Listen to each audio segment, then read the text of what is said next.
Hey guys, it's EJ.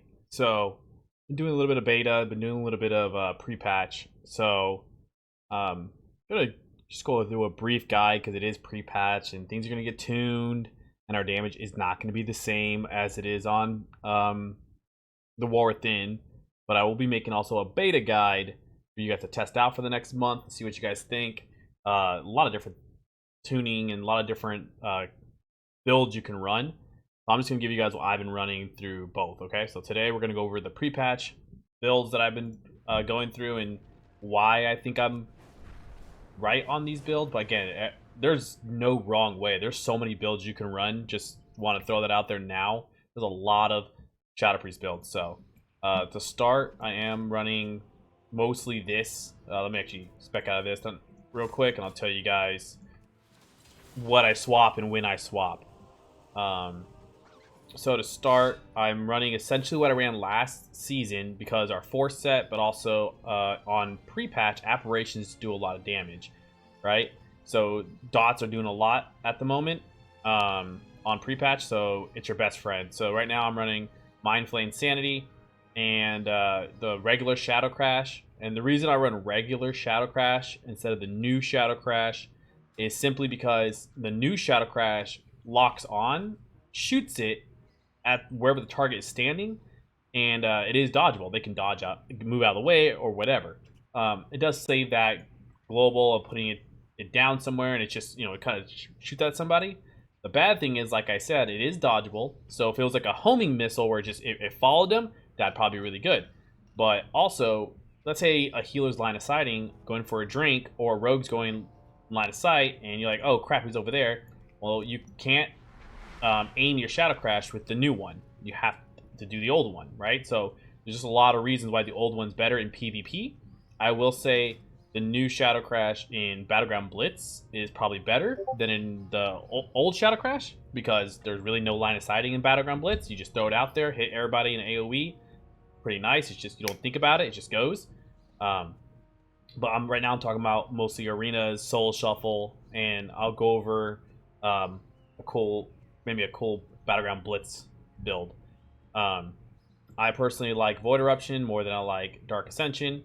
You can do some crazy one-shot Mind Spikes on the pre-patch, but like I said, our dots are just doing so much damage right now that you can just cleave everybody and have insane damage as Shadow Priest.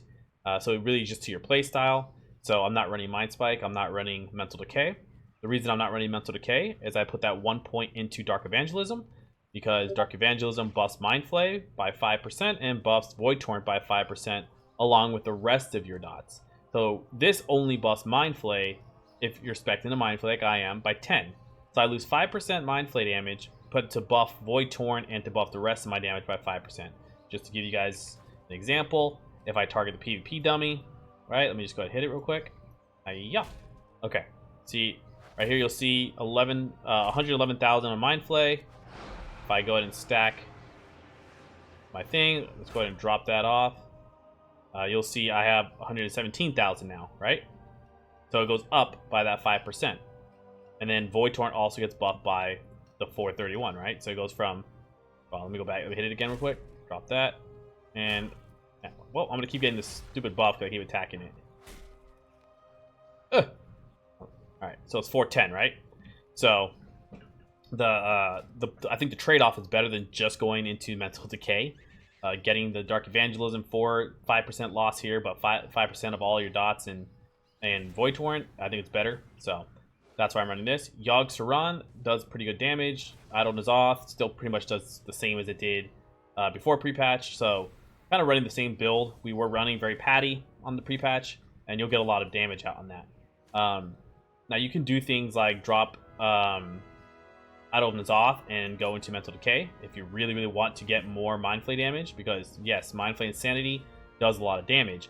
If you guys don't know, they changed Mind Flay Insanity to cast faster, right? So instead of doing this damage in like 2 seconds, it's 1.4 seconds, right? Or however the change was. It was like a half a second faster, but that's a lot faster, right? Like that's a lot faster, especially on the beta, than it was before. So it's front loaded now. So instead of Mind Flay Insanity taking that X, Y, or Z amount of seconds to cast, it's faster, which means that damage is instant. So if you end up getting kicked, most of that damage is already out.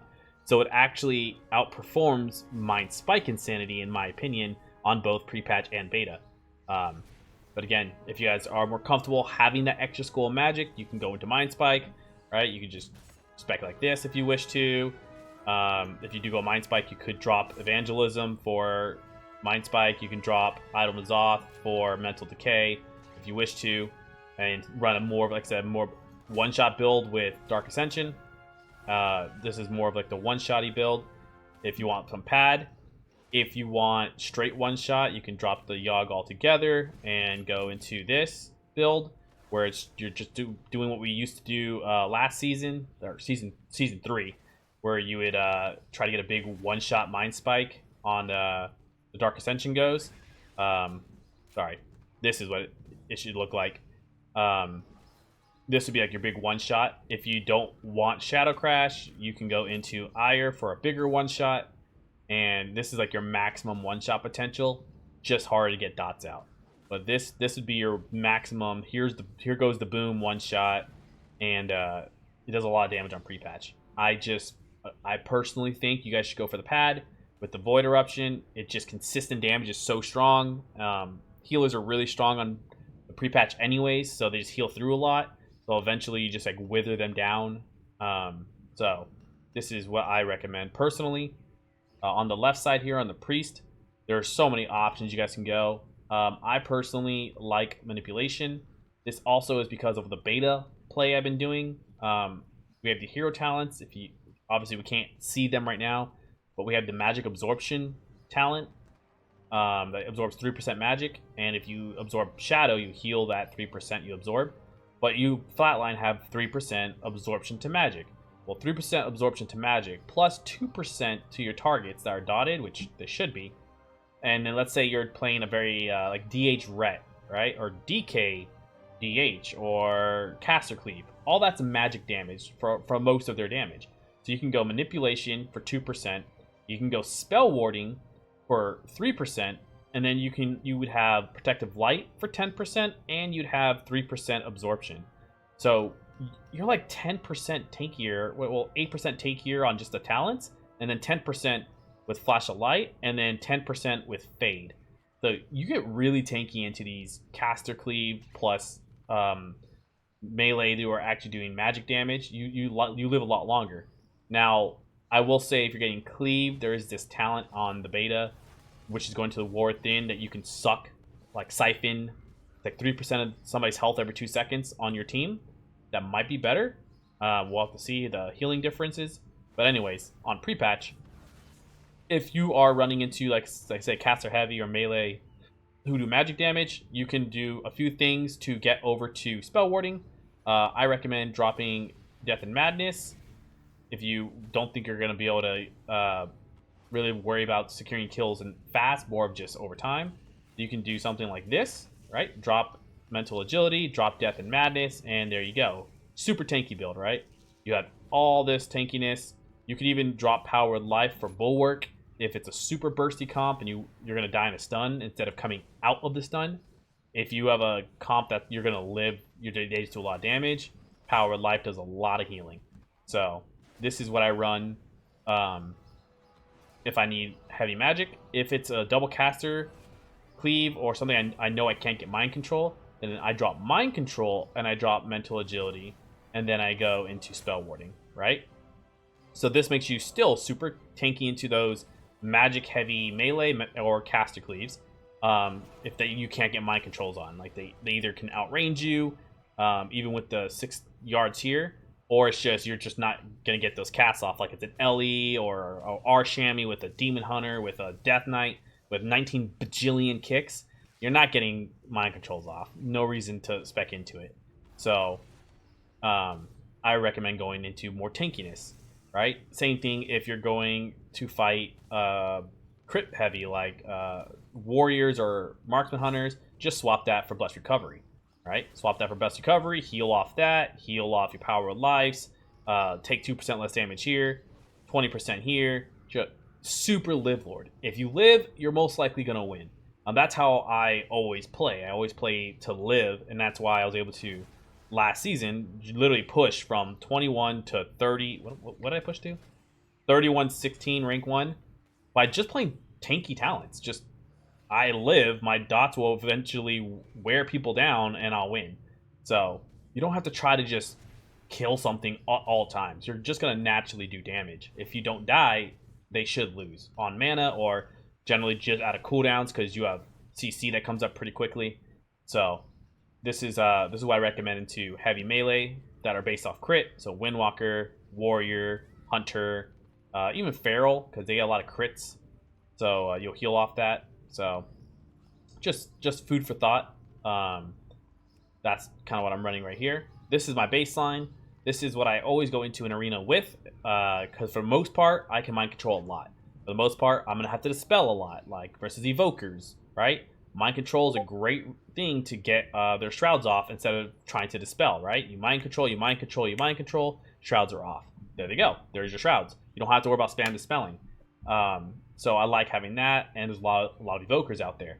So also just for peeling, right? And comps that you play like last season, FP Pally, Shadow Play, you're not the target as much. So running something like Mind Control, Mental Agility, things of that nature, allow you to dispel and peel for your Warlock, peel for whoever you're playing with.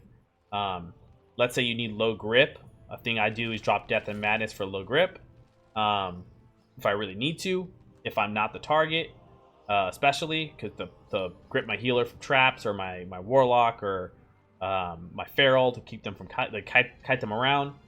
So like I said, there's a billion different builds you can run as Shadow Priest, and I'm trying to give you guys the options of swapping out. Like you're sitting here and thinking, wow, what do I swap out? Is it set in stone? You can see it's not, right? It's situational. And that's what I do. I think, what do I need? What don't I need? And what I've been showing you guys, I want you guys to think about is, okay, well, he swapped that for that. Maybe that's more important into versus melee. Or maybe I need to just live here and we'll win. So I'm going to go defensive talents. So things like that. This increased range, Phantom Reach, is only going to be good on big maps, right? Like, if you're playing Runes of Lordaeron, everyone's in your 40-yard range anyways, unless they're LOS, so you don't need Phantom Reach. If you're playing on Blackrock Hold, same thing. Everyone's in your range. They're not going to escape you unless they're LOS, so this does nothing. This is going to be for things like Nagrand, where you can play back. The healer could be 40 yards away from you. You can still hit them there. Tolvaron Arena, things, Imperium Domain, where if you're the target, or even if you're not the target, you can play back to not get interrupted by our shammies, not to get interrupted by the enemy casters. If you're just trying to pad, you can just stay back and just dot everything without getting kicked, and then run in for your CC, and that allows you to reset yourself without having to worry about kicks. But as a Shadow Priest, as you guys know, we generally bully healers, which means we're generally in that 40-yard range. So as good as this looks, it's not a lot of maps you're going to use it in. Unfortunately, we have to take this Cauterizing Shadow talent because it goes into manipulation. And I know you guys might be thinking it's only 2%, but think, like I just showed you, it stacks with all your other damage reductions. So an additional 2% could be the difference of you dying or not dying in a stun, a smoke bomb, anything, right? Like with all your other modifiers, it's really good to have instead of something else, right? Like you could drop this and get Bulwark, but then you're on a 1.5-minute cooldown for a small absorption. Now on the War Within, with health being so high and damage being so low, Bulwark comes more in handy because it's such a large HP pool. So that 15% is a lot of absorption, but it also comes down to the fact that how often are you in that death range? So I have been getting crazy heals on the beta with Powered Life, like 1 million, 2 million crits. It does a crap ton on the beta. So I love Powered Life. And if it wasn't for Powered Life, so many matches I would have lost this upcoming season we just did, or previous season we just did, and I would have never won those matches to get to rank 1. So I swear by Powered Life. I think it's great. So yeah, that's what I'm running talent wise.